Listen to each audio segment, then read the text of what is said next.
మా latest videos కోసం మా ఈ తెలుగు న్యూస్ ఛానల్ సబ్స్క్రైబ్ చేసి గంట సింబల్ యాక్టివేట్ చేసుకోండి. ఈరోజే కోటి సోమవారం, గోష్ఠాష్టమి, అందులోనూ కార్తీక శనివారం. ఈరోజు ఈ కథ వింటే చాలు, ఈ రోజుతో మీ దశ మారిపోతుంది, లెక్కలేనంత ఐశ్వర్యం వస్తుంది. ఈ కథను ఈరోజు విన్నంత మాత్రం చేతనే కష్టాలన్నీ కూడా పోతాయి, పరమేశ్వరుడి అనుగ్రహం కలుగుతుంది, సకల శుభాలు కలుగుతాయి, తిరుగులేని రాజయోగం పడుతుంది. రఘువంశపు రాజైన దిలీపునికి చాలా కాలం వరకు సంతానం కలుగలేదు. అప్పుడు దిలీపుడు తన అర్ధాంగి అయిన సుదక్షిణాదేవితో సహా సద్గురు దర్శనం కోసం వశిష్ఠ మహర్షి ఆశ్రమానికి వెళ్ళాడు. తనకు గల చింతను వశిష్ఠ మహర్షి వ్యక్తపరిచాడు. దిలీపుడు ఒక నిమిషము ధ్యానము చేసి వశిష్ఠుల వారు ఇలా అన్నారు: నాయన, నీవు ఒకసారి దేవేంద్రలోకం వెళ్ళి తిరిగి వస్తున్నప్పుడు కల్పవృక్ష ఛాయలో ఉన్న కామధేనువును గమనించలేదు. గోవు కనబడగానే నమస్కరించి ప్రదక్షిణము చేయాలి. ఇక కామధేనువు మాట వేరే చెప్పాలా? సర్వధర్మాలు తెలిసిన నీవు అప్పుడు ఋతుస్నాత అయిన నీ భార్య దగ్గర ఉండాలన్న ధర్మము పాటించే తొందరలో వేగముగా నీ మందిరము చేరదామని వస్తూ ఉన్నావు. ఆ కారణముగా నీవు ఆ కామధేనువును గమనించకే వచ్చేశావు. నీచే పూజ్య వ్యతికరము జరిగినది. పూజ్యులను గుర్తింపకపోవుట శ్రేయస్సుకు భంగకరము. అప్పుడు నిన్ను చూసిన కామధేనువు, రాజా, నన్ను పూజించకనే తొందరలో ఉండి వెళ్ళిపోతూ ఉన్నావు. నా సంతానమును సేవిస్తే గాని నీకు సంతానం కలగదు అని చెప్పినది. కానీ రథవేగము వలన వాయుధ్వని కారణంగా నీకు గాని నీ సారథికి గాని ఆ కామధేనువు చెప్పిన మాటలు వినబడలేదు. ఆయన తెలిసి చేసినా తెలియక చేసిన కర్మఫలం అనుభవించక తప్పదు. చేసిన తప్పును సరిదిద్దుకుని ప్రగతి పదంలో నడిచేవాడు ఉత్తముడు. కావున నీవు గోసేవ చేసి శ్రేయస్సును పొందు. వరుణుడి యజ్ఞంలో పాలు, నెయ్యి, ధనధాన్యాలు సమకూర్చుటకై కామధేనువు పాతాళలోకానికి వెళ్ళినది. ఆ గోమాత తిరిగి వచ్చేంతవరకు ఆమె సంతానమైన ఈ నందినీధేనువును సేవించి తరించు అని వశిష్ఠ మహర్షి దిలీప మహారాజుకు తెలిపాడు. ఆ వశిష్ఠుల వారు హితవు చెప్తూ ఉండగానే ఆ నందినీధేనువు రానే వచ్చింది. దిలీపుడు మరియు పరమ సాధ్వి అయిన సుదక్షిణాదేవి వెంటనే ఆ నందినీదేవుణ్ణి సేవించుట ప్రారంభించారు. ఆ రాజదంపతులు నందినీదేవుణ్ణి నీడలాగా అనుసరించి సేవించారు. ఆ ధేనువు నిల్చుంటే నిల్చుని, కూర్చుంటే కూర్చుని, నీళ్లు త్రాగితే తాగి ఆ నందిని ధేనువును ఆరాధించారు. ఇలా 21 దినములు ఆ రాజు దంపతులు ధేను వ్రతమును పరమభక్తితో చేశారు. వారి సేవకు సంతోషించిన నందిని ధేనువు వారి భక్తిని పరీక్షిద్దామని హిమాలయములలో ఒక గంభీర బిలంలోనికి ప్రవేశించింది. త్రుటిలో ఒక సింహం ఆ హోమ ధేనువు మీద పడబోయింది. వెంటనే రాజు ఆ ధేనువును కాపాడడానికి ధనుర్బాణాలు తీయబోయాడు. కానీ ఆశ్చర్యము, చిత్రపటంలో వీరునిలాగా ఉండిపోయాడు. ఆ సింహము మాయ వలన స్థానువుగా ఉండిపోయాడు. ప్రగల్భముగా అప్పుడు రాజుతో సింహం ఇలా అన్నది: రాజా, గిరిజాపతి ఆజ్ఞ పొంది నేనీ పరిసరాలలో విహరిస్తూ ఉన్నాను. నేను శివ కింకరుడను. నా మీద నీ శక్తులేమీ పనిచేయవు. నేను మామూలు సింహాన్ని కాను. ప్రతిదినము పరమేశ్వరుడు నందిని ఆరోహించేటప్పుడు నన్ను పాదపీటగా వినియోగించి అనుగ్రహిస్తాడు. నేను నికుంభ మిత్రుడనైన కుంభోదరుడను. పార్వతీదేవికి పుత్రప్రాయమైన ఈ దేవదారు వృక్షాన్ని కాపాడడానికి పరమశివుడు నన్నిక్కడ నియమించాడు. ఈ ప్రాంతాలకు వచ్చే ఏ మృగాన్నైనా భక్షించే అధికారం నాకు ఉన్నది అని చెప్పింది. నా పరాక్రమం, బహుబలం వృధా అవుతున్నవే. ఈ నందిని ధేనువును కాపాడలేకపోతున్నానే అని అనుకుంటున్న రాజు, నేను కుంభోదరుడను, శివకింకరుడను అన్న మాటలు వినగానే కొంచెం కుదుటపడ్డాడు. భగవశక్తి ముందు మానవ శక్తి అత్యల్పమే కదా అని అనుకున్నాడు. అప్పుడు రాజు ఆ కుంభోదరునితో ఇలా అన్నాడు: ఓ దివ్య సింహమా, సృష్టి స్థితి లయకారకుడైన ఆ పరమేశ్వరుడు నీకు వలె నాకు కూడా పరమ పూజ్యుడు. కానీ హోమధేనువైన ఈ నందినిని కాపాడటము ధర్మమే కదా. మన ఇద్దరికీ శ్రేయోదాయకమైనది చెప్తాను. నా ఈ శరీరాన్ని ఆహారముగా స్వీకరించి నా గురుధనమైన నందినీధేనువును విడిచిపెట్టు అని అన్నాడు. ఇది వినగానే సింహం నవ్వి, ఓ రాజా, నువ్వు చాలా మూఢిని వలె ఉన్నావు. నీవు ఈ భూమండలానికి ఏకఛత్రాధిపతివి. యవ్వనములో ఉన్న మన్మథాకారుడవు. ఒక గోవు కోసం అన్నీ వదులుకుంటావా? అల్ప కారణానికి అధిక మూల్యం ఎందుకు చెల్లిస్తావు? ఈ ఆవు కాకపోతే ఇలాంటివి 1,000,000 మీ గురువు గారికి ఇవ్వవచ్చు. నీ పాలనలో సుఖంగా ఉండే కోట్లాది ప్రజలను అనాథలను చేసి ఈ గోవు కోసం శరీరత్యాగం చేస్తావా? నీకు అపకీర్తి రాదు, గురుద్రోహం అంటదు అని సింహం అంది దిలీపుణ్ణి ప్రలోభ పెడతామని. అది విని ధర్మాత్ముడైన దిలీపుడు ఆపద నుండి రక్షించేవాడే క్షత్రియుడు. అట్లు చేయనివాడు రాజు ఎట్లా అవుతాడు? అదీ కాక ఎదురుగా హింస జరుగుతున్నా కాపాడకుండా చూస్తున్న ప్రాణాలు ఎందుకు? ఓ శివకింకరుడా, నీవు దేవతామూర్తివి. నా శరీరము స్వీకరించి ఈ దేనుని విడిచి నా ప్రార్థన మన్నించు అని అన్నాడు.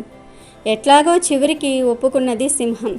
స్థానువుగా ఉన్న రాజు మామూలుగా కదలగలిగాడు. తనను తాను సింహానికి అర్పిద్దామని మోకాళ్ళపై కూర్చొని తల వంచుకుని సింహం వేటుకై ఎదురు చూస్తున్న దిలీపుడి మీద పుష్పవృష్టి కురిసింది. నందిని ధేనువు దివ్యాకృతి దాల్చి, రాజా, వశిష్ఠ మహర్షి తపస్సుకు వలన నన్ను ఈ సింహమే కాదు విశ్వంలో ఏ శక్తి హాని కలిగించలేదు. నిన్ను పరీక్షిద్దామనే ఇలా చేశాను. నీ భక్తికి నేను మెచ్చాను. దివ్యమైన నా క్షీరము స్వీకరించు, సంతానవంతుడివి అవుతావు అని అన్నది నందిని ధేనువు. అప్పుడు కృతజ్ఞుడైన దిలీపుడిలా అన్నాడు. తల్లి, నీ కరుణ అమోఘం. నన్ను నా అర్ధాంగిని ధన్యుల్ని చేశావు. లేక దూడ నీ పాలకి ఎదురు చూస్తుంది. మహర్షులు యజ్ఞార్థము నీ క్షీరముకై నిరీక్షిస్తూ ఉంటారు. వారు తీసుకున్న తర్వాత మిగిలిన దానిలో 6వ వంతు తీసుకుంటాను అన్నాడు. ఎందుకంటే ధర్మాత్ముడైన రాజు ప్రజల నుండి 6వ వంతు మాత్రమే కప్పముగా తీసుకుంటాడు. రాజు మాటలు విన్న నందిని తదాస్తు అని ఆశీర్వదించింది. ధేను వ్రత మహిమ వలన రఘు మహారాజును పుత్రునిగా పొందినాడు దిలీపుడు. ఈ కథలోని నీతి ఏమిటి అంటే, పూజ్యులను ఎల్లవేళలా యథావిధిగా పూజించాలి. తొందరలో ఉండి కామధేనువును గమనించకుండా వెళ్ళిపోవటం వలనే దిలీపునికి శ్రేయస్సు ఆగిపోయింది. కావున పెద్దలను, సాధు సజ్జనులను, గోవులను ఎల్లప్పుడూ గౌరవించటం మన విధి. ఆపదలో ఉన్న గోమాతను కాపాడడానికి తన ప్రాణాలను సైతం ఇద్దామనుకున్న దిలీపుడు ఉత్తముడు. అతని గురుభక్తి, ధేను వ్రత దీక్ష అసామాన్యాలు. దూడ త్రాగిన తర్వాత, మహర్షులు తీసుకున్న తర్వాత పాలు తీసుకుంటాను అని అన్నప్పుడు దిలీపుని మహోన్నత వ్యక్తిత్వం మనకు తెలిసినది. 6వ వంతు మాత్రమే తీసుకుంటాను అన్నప్పుడు ఆ రాజు యొక్క ధర్మబుద్ధి మనకు అవగతమైనది. ఇట్టి ధర్మాత్ములే మనకు ఆదర్శ పురుషులు. ఈరోజు ఈ పవిత్ర కథను వింటే చాలు, జీవితంలో దరిద్రం మీ దరి చేరదు. సకల పాపాలు పోతాయి, అష్ట ఐశ్వర్యాలు సిద్ధిస్తాయి. కార్తీక శుద్ధ అష్టమినే గోపాష్టమి లేదా గోష్ఠాష్టమి అంటారు. ఉత్తరాది రాష్ట్రాల్లో మధుర బృందావనంలో ఈ పండుగను చాలా ఘనంగా చేస్తారు. కృష్ణుడు కార్తీక మాసంలో 2వ రోజు గోవర్ధన పర్వతం ఎత్తి తన చిటికెన వేలుతో వారం రోజుల పాటు పశుపక్షాదులను ప్రజలను రక్షిస్తాడు. వారం రోజుల తర్వాత అనగా ఈ అష్టమి రోజునే ఇంద్రుడు తన పరాజయాన్ని ఒప్పుకొని కృష్ణుణ్ణి శరణు వేడుకున్నాడు. శ్రీకృష్ణ పరమాత్మ ఈ రోజున గోవుకు పూజలు చేయాలని తెలిపాడు. ఈరోజు గోవులను గోశాలలో దర్శించి అలంకరించి పూజించాలి. గోపూజ గోపాలకునికి ప్రియమైనది. గోవు పేరునే తన పేరుగా చేసుకున్నాడు గోపాలుడు. గోసేవ గోపాలుని సేవయే. మన హిందూ సాంప్రదాయంలో గోవును తల్లిగా భావిస్తాము. గోవు క్షీరసాగర మదనం నుండి పుట్టినది. మన సనాతన ధర్మంలో గోవుకు ప్రత్యేకమైన స్థానం ఉంది. ఈరోజు తప్పనిసరిగా గోపూజ చేయాలి. కార్తీక శుద్ధ అష్టమి నాడు గోపూజ చేసిన వారు సమస్త వ్రతములు చేసిన ఫలమును పొందుతారు. దేవతలు, రాక్షసులు కలిసి క్షీరసాగర మదనం చేసినప్పుడు అందులో నుండి చాలా రత్నాలు ఉత్పన్నమయ్యాయి. ఆ రత్నాలలో ఒక రత్నం గోమాత అని శాస్త్రాలు చెప్తూ ఉన్నాయి. గోమాతకు 33 కోట్ల దేవతల ఆశీర్వాదం ఉంది. సముద్ర మదనం నుండి ఉద్భవించిన గోమాతను లోక కళ్యాణం కోసం కలియుగంలోనికి పంపించటం జరిగింది. పూర్వకాలంలో ఒక రైతు తన భార్యతో కలిసి నివసిస్తూ ఉండేవాడు. ఆ రైతుకు ఆర్థిక పరిస్థితి అస్సలు బాగోలేదు. ఆ రైతుకు ఒక పుత్రుడు జన్మించాడు. కొడుకు పుట్టడంతో రైతు చాలా సంతోషించాడు. ఆ పిల్లవాడికి నెలలు పెరిగే కొద్దీ పాలు అవసరం ఎక్కువైంది.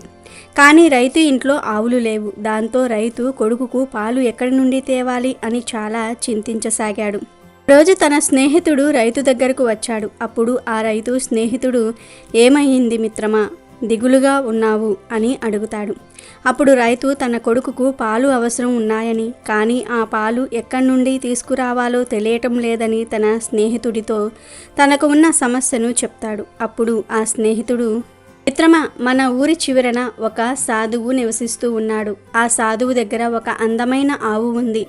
నువ్వు వెళ్ళి ఆ సాధువును అడిగి ఆవును తెచ్చుకో. ఆ సాధువు చాలా మంచివాడు గనుక ఖచ్చితంగా ఆవును నీకు ఇస్తాడు. ఆ ఆవు పాలతో నీ పిల్లవాడి ఆకలి తీర్చవచ్చు అంటాడు. రైతు కూడా సరే అంటాడు. మరునాడు ఉదయాన్నే రైతు నిద్రలేచి సాధువు దగ్గరకు వెళ్తాడు. ముందు సాధువుకు నమస్కారం చేసి, అయ్యా, నేను ఈ ఊరిలోనే ఉంటాను. నాకు ఒక కొడుకు పుట్టాడు, కానీ నా కొడుకుకు పాలు సరిపోవటం లేదు. అందుకని మీ ఆవును అడుగుదామని వచ్చాను. నా కొడుకుకు పాలు అవసరం చాలా ఉంది. మీరు దయచేసి నాకు ఒక ఆవును ఇప్పించండి. ఆ ఆవును ఇంటికి తీసుకుని వెళ్ళి నా కొడుకు ఆకలి తీరుస్తాను. నాకు ఉన్నంతలో కొంత ధనాన్ని ఇస్తాను. దయచేసి ఈ ఆవును నాకు ఇవ్వండి అని అడుగుతాడు. అప్పుడు ఆ సాధువు నవ్వుతూ, నాయనా, నాకు డబ్బులేమీ వద్దు. నీ కొడుకు కోసం నేను ఆవును ఇస్తాను. నాకు ఎటువంటి ధనం ఇవ్వవలసిన అవసరం కూడా లేదు. నేను ఒక సాధువును. సాధువులకు ధనం అవసరం ఉండదు. కానీ ఆవును తీసుకువెళ్ళాలంటే 3 షరతులు ఉన్నాయి. ఆ షరతులకు ఒప్పుకుంటేనే నేను ఆవును ఇస్తాను అని అంటాడు. సరే, ఆ షరతులేమిటో చెప్పమని అడుగుతాడు రైతు. సాధువు ఇలా చెప్తాడు. మొదటిది, నువ్వు ఆవును తీసుకెళ్ళిన తర్వాత ఆవు ఉండడానికి ఒక చిన్న మంచి ప్లేస్ను ఏర్పాటు చెయ్యి. ఆవుకు మంచినీరును, గ్రాసాన్ని, ఆహారాన్ని పెట్టాలి. ఈ గోమాత ఏ ఇంట్లో అడుగు పెడితే ఆ ఇంట్లో ధనానికి ఎటువంటి ఇబ్బందులు రావు. ఈ గోమాత ఏ ఇంట్లో ఉంటే ఆ ఇంట్లో వృద్ధి, సిద్ధికి ఆదిదేవత అయిన శ్రీ గణేశుడు మరియు లక్ష్మీదేవి నివాసం ఉంటారు. ఇంటికి గోవు వస్తుంది గనుక మీ ఇంట్లో కూడా సంపదలు వృద్ధి చెందుతాయి. కానీ నీవు మర్చిపోకుండా గోవుకు ఆహారం పెట్టు. అలా పెట్టడం వలన నీకు ఎప్పుడూ ధనానికి లోటు రాదు. దౌర్భాగ్యం మొత్తం కూడా తొలగిపోతుంది. నీకు నీ ఇంటికి సౌభాగ్యం ప్రాప్తిస్తుంది. ఈ ఆవు పాలు ఇస్తుంది, కానీ కలకాలం అలా పాలు ఇవ్వలేదు. వయసు అయిపోయాక పాలు ఇవ్వలేదు. అప్పుడు కూడా నీవు ఈ ఆవును ప్రేమగా చూసుకో, ప్రేమగా పెంచుకో. అంతేగాని ఈ ఆవును తీసుకుని వెళ్ళి ఎక్కడైనా వదిలేసే ప్రయత్నం చేశావంటే నీకు కీడు జరుగుతుంది. కనుక ఈ షరతులు మనసులో పెట్టుకొని ఆవును తీసుకుని వెళ్ళు అని సాధువు అంటాడు. రైతు ఆ షరతులకు ఒప్పుకొని ఆవుని ఇంటికి తీసుకుని వెళ్తాడు. ఇక సంతోషంగా రైతు ఆ ఆవు పాలను తన కొడుకు కోసం తీసేవాడు. అలాగే ప్రతిరోజు ఆ ఆవుకు మంచి ఆహారం పెట్టేవాడు. ఆవును మంచి స్థలంలో కట్టాడు. ఆవును రైతు బాగా చూసుకునేవాడు. రైతు ఏ రోజైతే ఆవును ఇంటికి తీసుకుని వెళ్ళాడో, ఆవును బాగా చూసుకోవటం ప్రారంభించాడు. ఆ రోజు నుండి రైతుకు మంచి రోజులు ప్రారంభమయ్యాయి. చూస్తూ ఉండగానే రైతు ఆ ఊరిలోని గొప్ప ధనవంతులలో ఒకడిగా మారిపోయాడు. మంచి ఇంటిని కట్టుకున్నాడు, పొలాలు కొన్నాడు, బంగారం కొనుక్కున్నాడు. తను పని మీద బయటికి వెళ్ళినప్పుడల్లా తన భార్యతో ఆవును బాగా చూసుకోమని చెప్పేవాడు. అలా ఆ రైతు ఆవును బాగా చూసుకునేవాడు. ఆ ఆవు పాలనే ఇంట్లో వాడుకునేవారు. అయితే ఒకరోజు ఆవు పాలివ్వటం మానేసింది. మొదట్లో రైతు ఈ రోజు కాకపోతే రేపు పాలు ఇస్తుందిలే అనుకున్నాడు. కానీ మరుసటి రోజు కూడా ఆవు పాలు ఇవ్వలేదు. అలా 2 నెలలయ్యింది. అయినా ఆవు పాలు ఇవ్వలేదు. రైతు కొడుకు ఇప్పుడు కొంచెం పెద్దవాడయ్యాడు. పిల్లోడికి పాలు అవసరం కూడా లేదు. ఆ ఆవు పాలు జస్ట్ ఇంట్లోకి కావాలి అంతే. కానీ ఇంట్లోని ఆవు పాలు ఇవ్వటం లేదు. దానితో రైతు మెల్లమెల్లగా ఆ ఆవును పట్టించుకోవటం మానేశాడు. ఆవుకు ఆహారం పెట్టడు. ఆవు దగ్గరకు కూడా వెళ్ళడు. ఒకరోజు రైతు ఆవు దగ్గరకు వెళ్ళి, ఈ ఆవు వలన ఎలాంటి ఉపయోగం లేదు, పాలు ఇవ్వటం లేదు, దానికి తిండి కూడా దండగా అని అనుకుని ఆ ఆవును వెంట తీసుకొని అడవిలోనికి వెళ్తాడు. ఆ అడవిలోనే ఆవుని వదిలి తిరిగి ఇంటికి వచ్చేస్తాడు. అయితే రైతు ఇంటికి వచ్చేసరికి తన కొడుకు అకస్మాత్తుగా అనారోగ్యానికి గురి అవుతాడు. వెంటనే రైతు వైద్యుణ్ణి పిలిచి తన కొడుకును చూపిస్తాడు. నా బిడ్డ కోసం ఎంత ధనమైనా సరే పర్లేదు, ఖర్చు చేస్తాను. ఎలా అయినా సరే నా బిడ్డను కాపాడండి అని చెప్తాడు. కానీ ఆ పిల్లవాడి అనారోగ్యం రోజురోజుకు ఎక్కువైపోతుంది. చాలామంది వైద్యుల దగ్గరికి ఆ పిల్లవాడిని తీసుకుని వెళ్తాడు. చాలా ధనం ఖర్చు పెడతాడు. అలా ఖర్చు పెడుతూనే ఉన్నాడు. చివరకు ధనమంతా కూడా అయిపోతుంది. దాంతో ఇంటిని, పొలాలను, బంగారాన్ని మొత్తం అమ్మేస్తాడు. చివరికి సర్వస్వాన్ని కోల్పోయి మళ్ళీ పేదవాడిగా మారిపోయాడు. అయినా తన కొడుకుకు వచ్చిన అంతుచిక్కని రోగం తగ్గలేదు. రైతు ఎంతో బాధపడ్డాడు, కన్నీళ్లు పెట్టుకున్నాడు. అప్పుడు రైతుకు ఒక ఆలోచన వస్తుంది. సాధువు చెప్పిన మాటలు గుర్తుకు వస్తాయి. ఆవును వదిలేస్తే కీడు జరుగుతుందని ఆ సాధువు చెప్పాడు, కానీ నేను అలానే చేశాను. అయ్యో, ఆ తప్పు వలనే నా కొడుకుకు ఈ పరిస్థితి వచ్చింది. వెంటనే ఆవును తీసుకుని వస్తాను అని ఆవును వెతుక్కుంటూ అడవిలోనికి వెళ్తాడు. కొంత సమయం తర్వాత అతనికి గోమాత కనిపిస్తుంది. అప్పుడు రైతు గోమాత పాదాలపై పడి గోమాతను క్షమించమని అడుగుతాడు.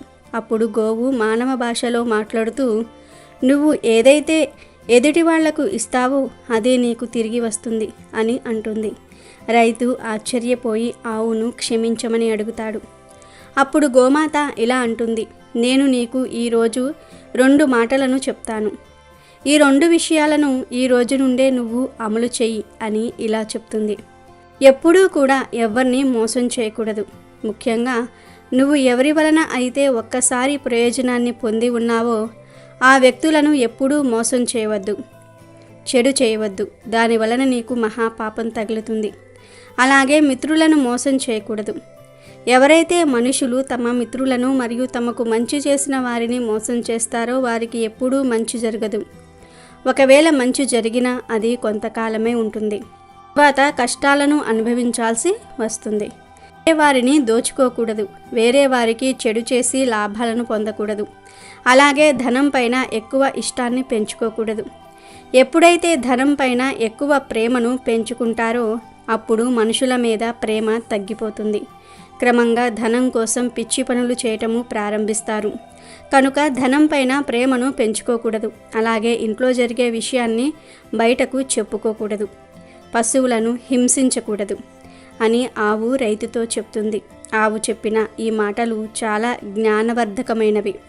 తర్వాత రైతు ఆవును ఇంటికి తీసుకువెళ్తాడు. గోమాతకు చక్కగా సేవలు చేస్తాడు. గోమాత చెప్పిన మాటలను పాటిస్తూ ఉంటాడు.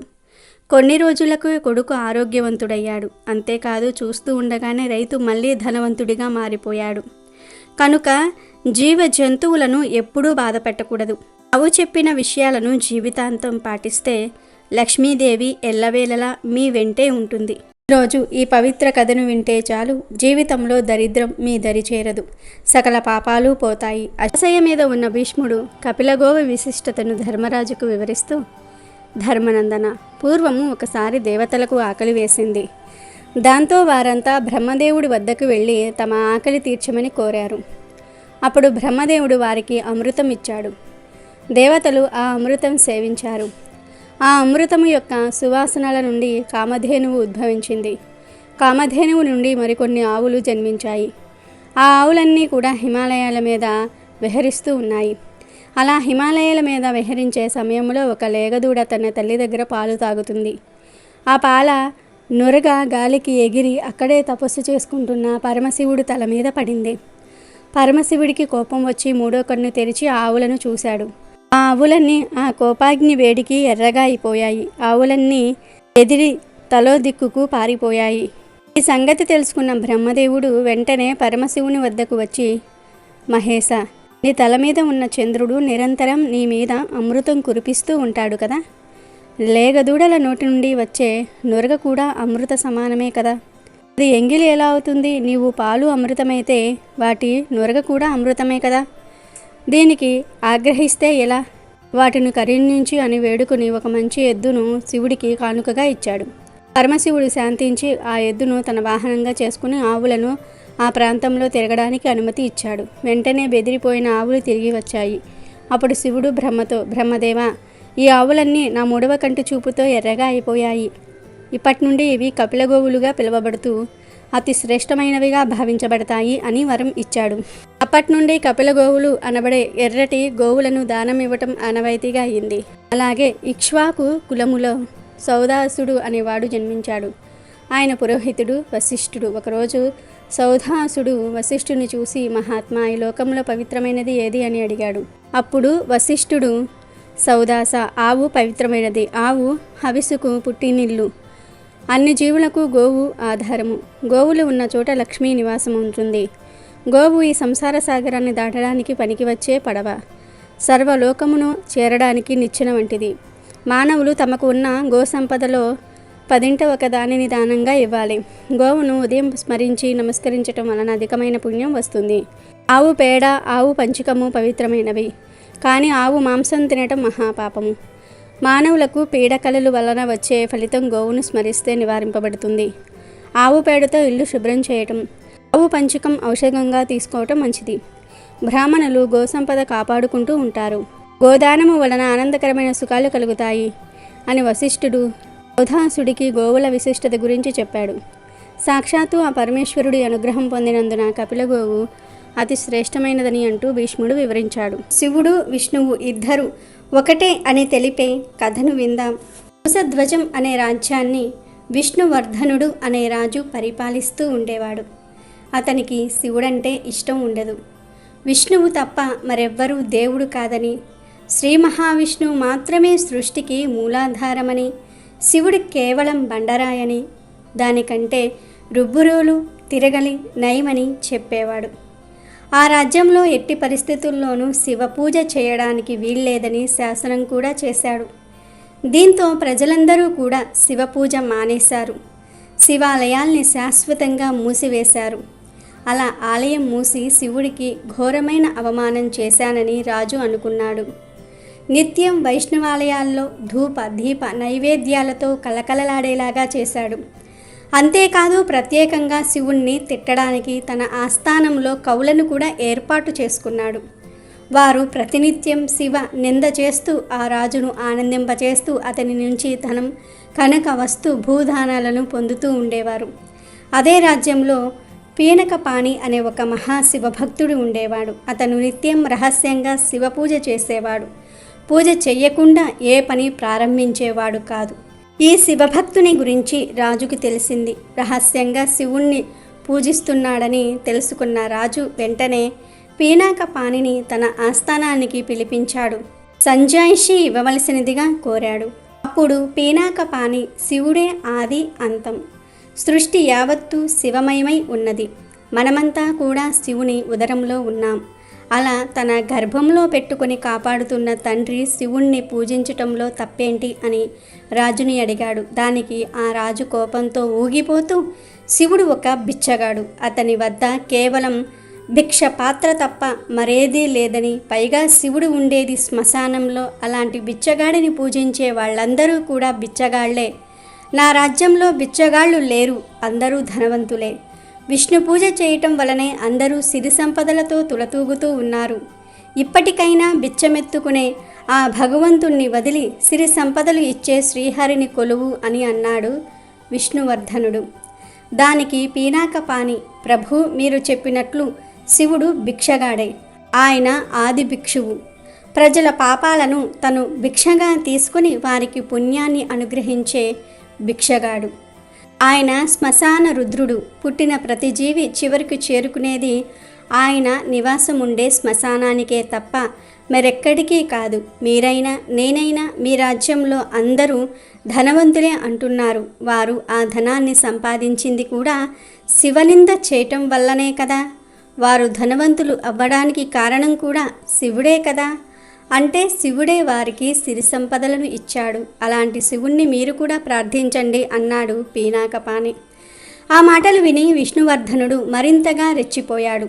కంటి మీద వేసుకోవడానికి బట్టలు కూడా లేక దిగంబరంగా తిరిగే ఆ దరిద్రుడు, చందన మిశ్రిత సుగంధ ద్రవ్యాలను ఒంటికి రాసుకోలేక శవాలను కాల్చిన బూడిదను ఒళ్ళంతా పులుముకునే ఆ నికృష్యుణ్ణి ఆరాధించటం అవివేకం, నా రాజ్యంలో అవివేకులకు స్థానం లేదు అన్నాడు విష్ణువర్ధనుడు. అప్పుడు పీనాకపాణి, మహారాజా, పుట్టేటప్పుడు పోయేటప్పుడు ఒంటిపై ఏమీ లేకుండా పుడతాము, పోయేటప్పుడు కూడా ఏమీ తీసుకుపోము, చివరికి బూడిద కూడా అని సంకేతంగా ఒంటిపై వస్త్రాలు లేకుండా కేవలం బూడిదను తన ఒంటికి పూసుకుంటూ సంకేతాన్నిస్తాడు. పత్రాలతోనే కాదు తన నెత్తిన చెంబు నీరు పోసిన రాయి రప్పలు పెట్టి అర్చించినా కూడా ఆ శివుడు సమానంగా చూస్తాడు. అంతటి పరమయోగిని అవివేకునిగా భావించేవారే అవివేకులు అన్నాడు పీనాకపాణి. అయితే నేటి నుండి నీ శివుణ్ణి నువ్వు రాళ్లతోనే పూజించు. శివుణ్ణి నువ్వు ప్రతినిత్యం రాళ్లతో కొడుతూ పూజించు. ఆ శివుని వలె నువ్వు కూడా దిగంబరంగానే ఉండు. భస్మాన్ని పూసుకుని తిరుగు. ఆ శివుడు వచ్చి నిన్ను రక్షిస్తాడో లేదో చూస్తా. నేను నీకు విధించే శిక్ష అన్నాడు అవివేకంగా విష్ణువర్ధనుడు. దానికి పీనాకపాణి మారు మాట్లాడకుండా ఆ శిక్షను అనుభవించేందుకు సిద్ధపడ్డాడు. రోజు శివుణ్ణి రాళ్లతోనే పూజించేవాడు పీనాకపాణి. కాలం గడిచిపోతుంది. సంవత్సరాలు దాటుతున్నాయి. కొంతకాలానికి పీనాకపాణి మహారాజు ఇద్దరూ కూడా ఒకే ముహూర్తంలో చనిపోయారు. విచిత్రంగా ఇద్దరూ కైలాసానికి వెళ్ళారు. ఇద్దరూ శివుని ముందు నిలబడ్డారు. ముందుగా పీనాకపాణి చేతులు జోడించి, పరమేశ్వర, నిన్ను నేను రాజు ఆజ్ఞ ప్రకారం రోజు రాళ్లతో కొట్టాను. అయినా నన్ను నరకానికి పంపకుండా కైలాసానికి తీసుకొచ్చారు. ఎందుకు స్వామి అని అడిగాడు. అందుకు చిరునవ్వుతో శివుడు, నువ్వు నాపై రాళ్లను విసిరినా భక్తితో వేశావు. భక్తి అనేది ముఖ్యం. రాజు శిక్ష విధించక ముందు నువ్వు రోజు నన్ను కొంతసేపే పూజించేవాడివి. కానీ రాజు రాళ్లతో కొట్టమని చెప్పినప్పటి నుంచి రోజంతా నన్ను స్మరించుకుంటున్నావు. కాబట్టి నీకు త్వరగా కైలాసమునకు ముక్తి మార్గం దొరికింది అన్నాడు. ఆ తర్వాత విష్ణువర్ధనుడు శివుని ముందు మోకరిల్లి చేతులు జోడించి, మహాశివ, నేను విష్ణువుని తప్ప మరెవ్వరినీ పూజించలేదు. అలాగే నిన్ను సదా ద్వేషిస్తూ వచ్చాను. నిన్ను నా వద్ద ఉన్న కవులతో తిట్టించాను. ఇతనిచే రాళ్లతో కొట్టించాను. అయినా నాకు కైలాసాన్ని అనుగ్రహించావు ఎందుకు అన్నాడు. ఆ మాటలకు పరమేశ్వరుడు నవ్వుతూ, విష్ణువర్ధన, శివస్య హృదయం విష్ణుః, విష్ణుస్య హృదయం శివః. అంటే నేను విష్ణువుని ధ్యానిస్తాను, విష్ణువు నన్ను ధ్యానిస్తాడు. ఈ విషయంలో నువ్వు నన్ను ద్వేషిస్తూ నిత్యం నా నామస్మరణ చేశావు. అలా నువ్వు కలలో కూడా నా గురించే ఆలోచించేవాడివి. కనుకనే నా నామస్మరణతోనే నువ్వు కైలాసానికి వచ్చావు. పైగా నీ కవులు నన్ను తిడుతూ చేసిన రచనలన్నీ కూడా నిందాస్తుతులే. అవి నిందాస్తుతులనే పేరుతో సాహిత్యంలో ప్రసిద్ధమవుతాయి. వాటికి కారణమైన వాడవు నీవు. కనుకనే నీకు కైలాస ప్రాప్తి కలిగింది అన్నాడు. దీంతో ఇద్దరూ కూడా మహాదేవుడికి నమస్కరించి కైలాసవాసము పొందారు. ఆయన విడమరిచి చెప్తే తప్ప శివలీలలు ఎవ్వరికీ అర్థం కావు. అందరు దేవుళ్ళు ఒక్కటే, మనుషులే శివకేశవ భేదాన్ని సృష్టించుకున్నారు అనే విషయాన్ని ఈ కథ ద్వారా గ్రహించాలి. పూర్వం లీల అనే ఒక అమ్మాయి ఉండేది. లీల భలే తెలివైన అమ్మాయి, చాలా ధైర్యం కలది కూడా. వాళ్ళ ఇల్లు అడవికి ఒక పక్కన ఉంది. వాళ్ళ పాఠశాలేమో అడవికి అటు పక్కన ఉంది. అడవిలో చాలా జంతువులున్నాయి. ఒక పులి కూడా ఉంది. ఒకసారి లీల బడి నుండి ఇంటికి వస్తూ ఉంటే అకస్మాత్తుగా ఆ పులి ఆమెను అడ్డగించింది. ఆ పులి కూరలు చాచి, ఊరకే పుస్తకాలు మూసుకొని వెళ్ళటం కాదు, నిజంగా తెలివి ఉందో లేదో నిరూపించుకో. నేను నీకో కథ చెప్తాను. కథ చివర్లో ఒక ప్రశ్న అడుగుతాను. దానికి సరైన జవాబు చెప్తే ఇంటికి వెళ్తావు, లేదంటే నా నోట్లోకి. చెప్పు, సరేనా అంది. పులిని చూసిన లీలకు అస్సలు భయం వేయలేదు. కథనేసరికి ఇంకా చాలా ఉత్సాహం వచ్చింది కూడా. ఓ, అంత మాత్రానికి భయపడతానా, చెప్పు కదా అని తొందర పెట్టింది పులిని. అప్పుడు పులి ఇట్లా చెప్పసాగింది. కొత్తపల్లిలో నివసించే కోటయ్య చాలా పేదవాడు. అయితేనేమి చాలా మంచివాడు కూడా. రోజు ఏ కూలి పని దొరికితే ఆ కూలి పనికి వెళ్తూ ఉండేవాడు. అతనికి ఉన్న ఒకే ఒక్క ఆస్తి ఒక గొర్రె. తను ఎక్కడికి వెళ్తే అక్కడికి దాన్ని కూడా తీసుకెళ్లేవాడతను. ఒకసారి అతనికి ఏదో పొలానికి గట్లు వేసే పని ఒకటి దొరికింది. తన గొర్రెను దగ్గరలో ఉన్న కొండ మీదికి వదిలి అతను తన పనిని పూర్తి చేశాడు. సాయంత్రం అవుతూ ఉండగా గొర్రె కోసం కొండ ఎక్కిన కోటయ్యకు ఆ గడ్డి తుప్పర్లోనే పడి మెరుస్తూ ఉన్న రాయి ఒకటి కనపడింది. అతను దాన్ని చేతిలోనికి తీసుకుని, భలే మెరుస్తోంది ఈ రాయి, దీన్ని నా గొర్రె మెడలో కట్టనా, అందంగా ఉంటుంది అనుకున్నాడు. ఓ, తప్పకుండా కట్టు, నీకు మేలు జరుగుతుందిలే అని ఎక్కడి నుండి శబ్దం వినపడింది. కోటయ్య రాయిని గబుక్కున నేల మీద పడేసి అటూ ఇటూ చూశాడు. ఎవ్వరూ లేరు. నేనేలే మాట్లాడుతోంది, నీకేమీ కాదు, నన్ను తీసుకెళ్ళి నీ గొర్రె మెడలో కట్టు అన్నది మెరిసే రాయి. కోటయ్య దాన్ని గొర్రె మెడలో కట్టాడు. ఆ తర్వాత అతను కొంతకాలం పాటు తను ధనికుడై పోయినట్లుగా కలలు కన్నాడు. కానీ అట్లా ఏమీ కాలేదు. కోటయ్యలాగే ఉన్నాడు. గొర్రెలాగానే ఉన్నది. ఆ తర్వాత అతను దాని గురించి పూర్తిగా మర్చిపోయాడు. కొన్నాళ్లకు వ్యాపారి ఒకడు అటుగా పోతూ కోటయ్యను, అతని గొర్రెను చూశాడు. గొర్రె మెడలో ఉన్నది వెలకట్టలేని వజ్రం అని తెలుస్తూనే ఉన్నదతనికి. కానీ ఈ కోటయ్యకే ఆ సంగతి తెలిసినట్లు లేదు. అతను బండిని ఆపి కోటయ్యతో, ఏమయ్యా, గొర్రెను ఎంతకు అమ్ముతావు అని అడిగాడు. 5,000 రూపాయలండయ్యా అన్నాడు కోటయ్య. గొర్రె ధర అంతే ఉంటుంది. మరి వ్యాపారి అతనితో బేరమాడి గొర్రెను 4,800 రూపాయలకు కొనేశాడు. తీరా అతను దాన్ని తీసుకెళ్లి గొర్రె మెడలోంచి వజ్రాన్ని తీశాడో లేదో ఆ వజ్రం టపాలున నల్లగా మాడిపోయింది. ఇప్పుడిక దాన్ని సానబెట్టి కూడా ఏమీ ప్రయోజనం ఉండదు. కొంతసేపు ఆలోచించిన వ్యాపారి వెంటనే వెనక్కి వెళ్ళి కోటయ్యను వెతికి పట్టుకుని, నీ గొర్రె మెడలో ఉన్నది అద్భుతమైన వజ్రం అని చెప్పి కోటయ్య వద్దన్నా వినకుండా 10 లక్షల రూపాయలు అతని చేతిలో పెట్టి వచ్చాడు. చిత్రం, అతను వెనక్కి వచ్చి చూస్తే వజ్రం ధగధగా మెరుస్తోంది. పులి ఈ కథ చెప్పి లీలా, ఇప్పుడు చెప్పు, వజ్రం ఎందుకు నల్లగా మాడిపోయింది? వ్యాపారి మనసెందుకు మారింది? వజ్రం మళ్ళీ ఎందుకు మెరిసింది అని అడిగింది. అప్పుడు లీల, ఆ వజ్రం మహిమ కలది అని తెలుస్తూనే ఉన్నది. దాని విలువ ఎంతో తెలియని కోటయ్య ఇష్టంగా దాన్ని తన గొర్రె మెడలో వేసినంత మాత్రాన అది చాలా సంతోషపడింది. అయితే వ్యాపారికి దాన్ని అసలు విలువ ఎంతో తెలుసు. అయినా అతను దానికి ఏమాత్రం విలువ లేనట్లు ప్రవర్తించి గొర్రెకు మాత్రం వెల చెల్లించాడు. ఆత్మగౌరవం ఉన్న వజ్రం ఈ అవమానాన్ని భరించలేక నల్లగా మారిపోయింది. వ్యాపారి ఈ సంగతిని గుర్తించాడు. కనుకనే తన తప్పును దిద్దుకునేందుకు ప్రయత్నించాడు. వజ్రానికి తగిన గౌరవం లభించింది. దాంతో ఇప్పుడది మళ్ళీ మెరిసింది అన్నది లీల. అబ్బో, చాలా సరిగ్గా చెప్పావు. నువ్వు తెలివైన దానివే. ఈసారికి నిన్ను వదిలేస్తున్నాను. అయితే తిరిగి ఎన్నడూ ఇటు రాకు అనే లీలను విడిచిపెట్టి వెనక్కి తిరిగి వెళ్ళిపోయింది పులి. ఈరోజు ఈ పవిత్ర కథను వింటే చాలు, జీవితంలో దరిద్రం మీ దరి చేరదు, సకల పాపాలు పోతాయి, అష్ట ఐశ్వర్యాలు సిద్ధిస్తాయి. ఇక కథలోకి వస్తే, పూర్వం ఒక ఊరిలో ఓ పేద కుటుంబం ఉండేది.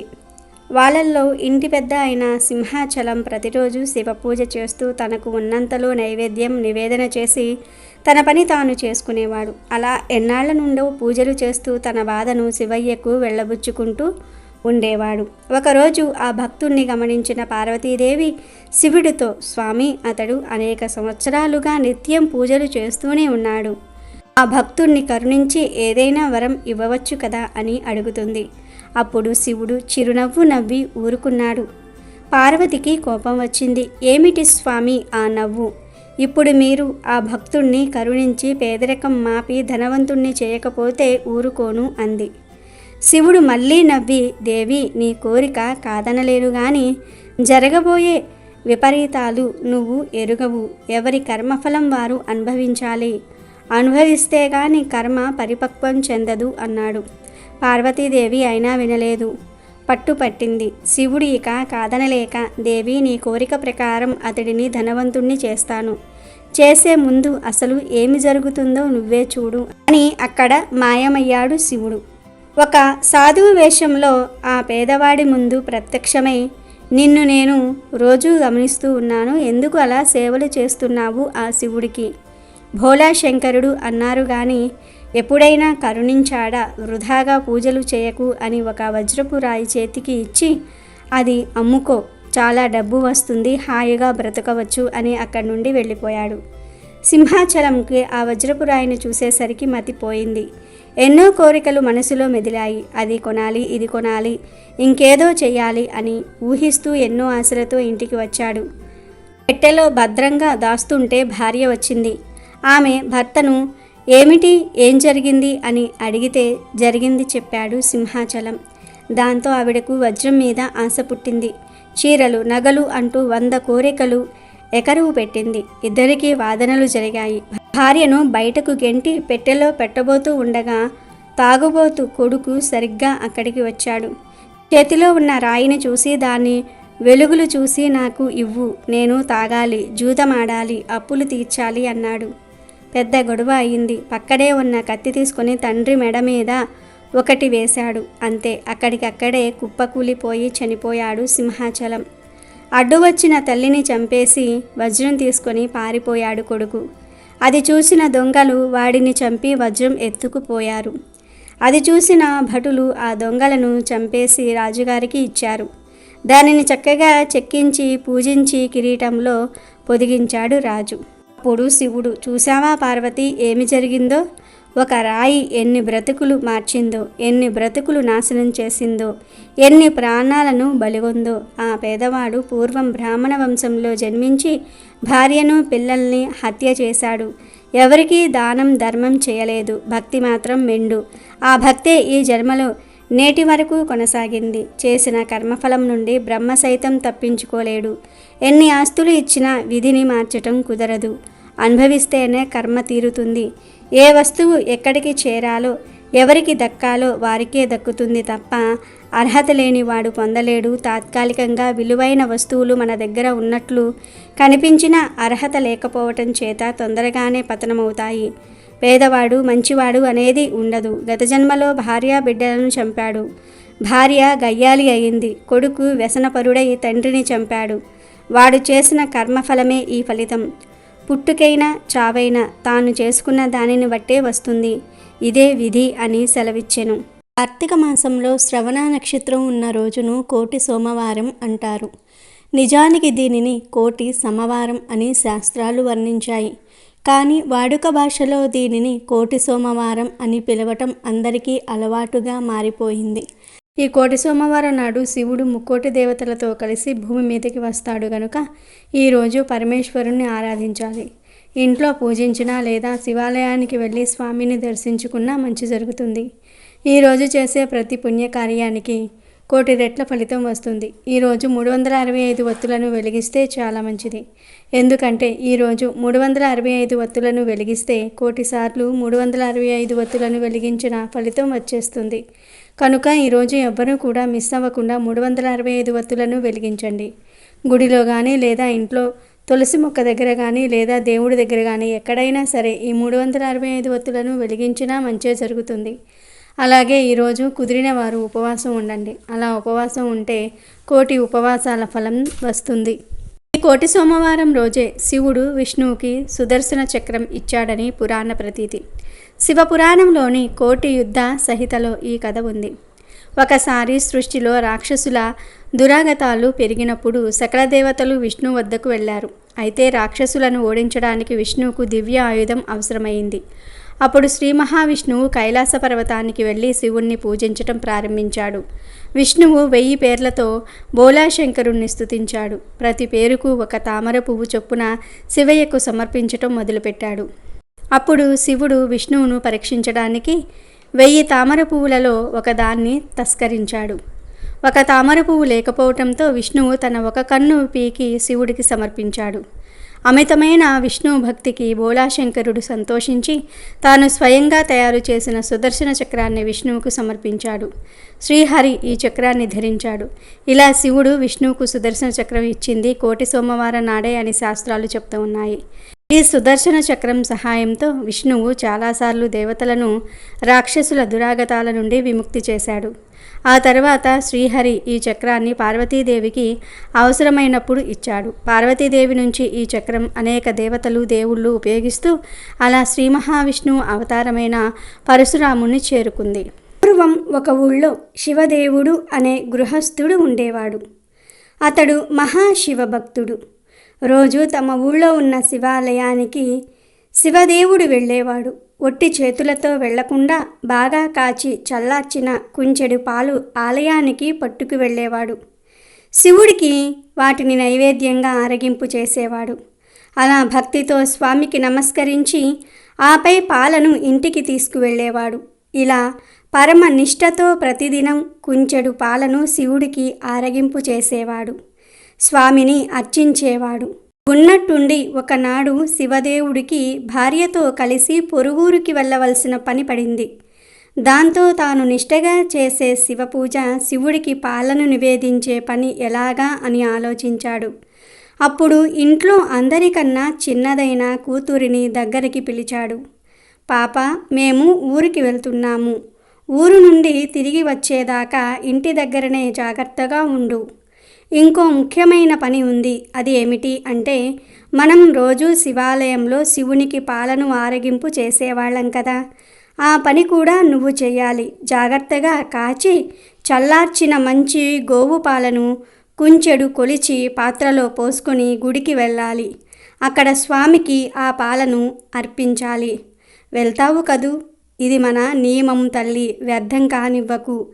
పాటలని అటు ఇటు పరిగెత్తకుండా, సామాసగెత్తలతో ఊరంతా తిరగకుండా ఇంటి పట్టునే ఉండి చెప్పిన పని చెయ్యమ్మా.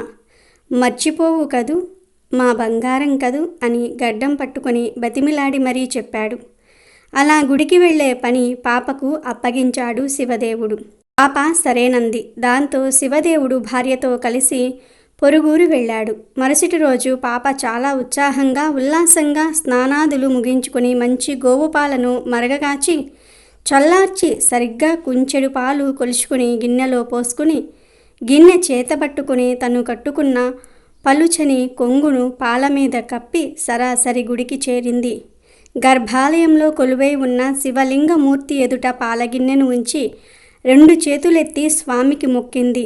పాలవైపు చేతులు చూపిస్తూ, శివయ్య, ఇవిగో పాలు నీకోసమే తెచ్చాను, ఆరగించవయ్యా అని శివుడికేసి చూసి చెప్పింది. ఎదురుగా నిలబడితే ఎలా తాగుతాడు అని కాస్త పక్కకు జరిగి చాటుకు నిలబడింది. కాసేపు అయ్యాక వచ్చి ఆ గిన్నెలో చూసింది. గిన్నెలో ఉన్న పాలవైపు విచిత్రంగా చూసింది. శివయ్య, పాలు తాగలేదా? నీకోసమే తెచ్చాను, తాగడానికి ఏమిటి ఇబ్బంది? పాలు అలాగే ఉన్నాయి, తాగవా? తాగు తాగు అంటూ శివుడికేసి చూసి పురామయించింది. అయినా శివుడు పాలు తాగలేదు. చిన్నపిల్ల కదా, ఆ పాపకు చింత మొదలయ్యింది. అమ్మా నాన్నలు చెప్పి వెళ్ళారు, వాళ్ళు చెప్పినట్లు నేను చేశాను. ఎక్కడ ఏం లోపం జరిగిందో. శివుడేమో ఈరోజు పాలు త్రాగటం లేదు అని పాపకు భయం పట్టుకుంది. శివుడు పాలు త్రాక్కపోతే అమ్మా నాన్నలతో దెబ్బలు తినాల్సి వస్తుంది కదా అని శివుడి వైపు దీనంగా చూస్తూ, పాలెందుకు తాగలేదు, తాగయ్యా, లింగమూర్తి అని ప్రాధేయపడింది. పాలు సరిగ్గా కాచలేదా? రుచిగా లేవా? సద్దిపాలు అనుకుంటున్నావా? పొద్దెక్కిందనా? లేక పొగవాసన వస్తుందా? నీళ్లు కలిపాననా? ఆవు పాలు కాదనా? పోనీ ఆకలిగా లేదా? చిన్నపిల్ల తెస్తే నేను తాగాలా అని కోపంగా ఉందా? ఎందుకు తాగవయ్యా అంటూ నిలదీయటం మొదలెట్టింది. పరమశివ, పసిపాపను చేసి ఏమిటి ఈ సతాయింపు? ఆకలిగా లేదా? పోనీ అదైనా నోరు తెరిచి చెప్పాలి కదా. పోతే పోనీ, ఒక్క గుటకన్నా తాగితే నేను తృప్తి చెందుతాను కదా అంటూ పాప పరమశివుణ్ణి బ్రతిమలాడుతోంది. నువ్వు పాలు త్రాగలేదంటే మా అమ్మా నాన్నలు నన్ను కొడతారు. అలా కొట్టిస్తావా? నా మీద ప్రేమతోనైనా త్రాగవా? నిజంగా నువ్వు మనసులో ఏదో పెట్టుకుని ఇలా సాధిస్తున్నావు.